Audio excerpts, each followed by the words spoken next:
My name is Anna Rohrabacher-Zock, and I'm the president of Mont Vernon's Historical Society.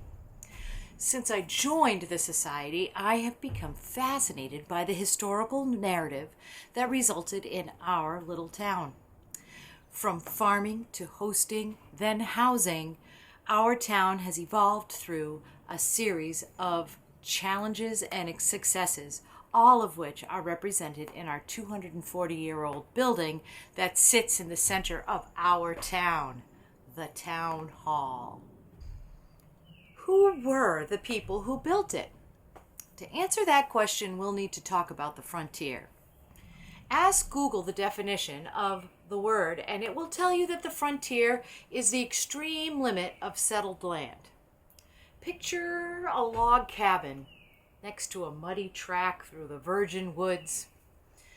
There might be a man cutting down the trees with an axe, or a woman holding her long skirts back away from the open fire as she checks the stew in a cast iron pot.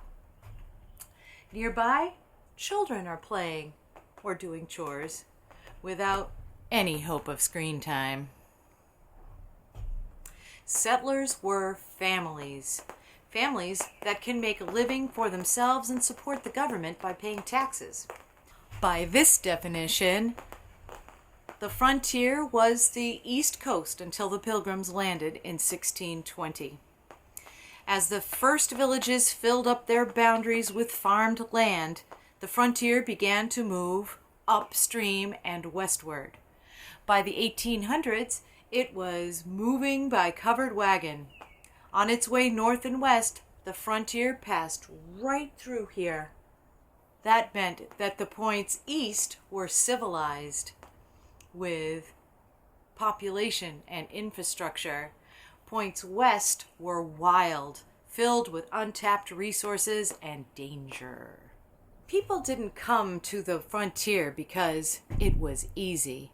They came to have farmland of their own, and they worked to shape these wild lands into sustaining their way of life, not just for themselves, but for future generations. What is now Mont Vernon was the frontier back in 1733, a time when the only thing American about the colonies was the name of the continent they sat upon. Since the arrival of the Pilgrims in 1620, every colonist was a subject to the King of England and was expected to return a piece of that American prosperity back to the mother country. In other words, the Brits wanted tax money. King George II had oodles of land in the colonies, but without people living there, it wasn't generating much money. 7 tracts of land were created and named Narragansett Tracts 1 through 7. Our town hall is on land that was part of tract number 3.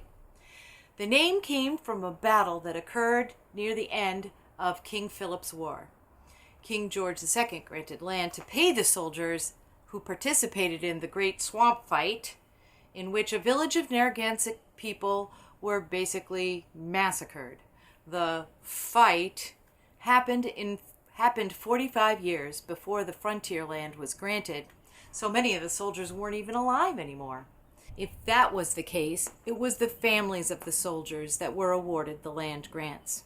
Right away, the new landowners hired surveyors to look for prime land for farming, rivers and streams for water-powered mills, timber stands, and anything else of value to the European frame of mind. This is what started the first trickle of homesteaders. They followed trails marked by hatchets on tree trunks. With their axes, they poked holes in the primeval forest, building log cabins and clearing fields for farming. By the mid-1740s, families were living year-round right here on this hilltop.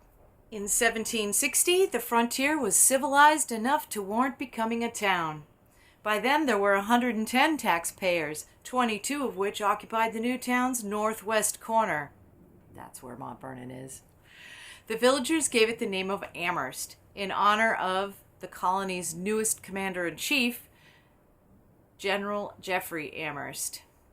The name choice attested to the villagers' loyalist tendencies, But the farmers who settled in the Amherst northwest corner did not share these tendencies. The difference of opinion would eventually lead to the building of our town hall.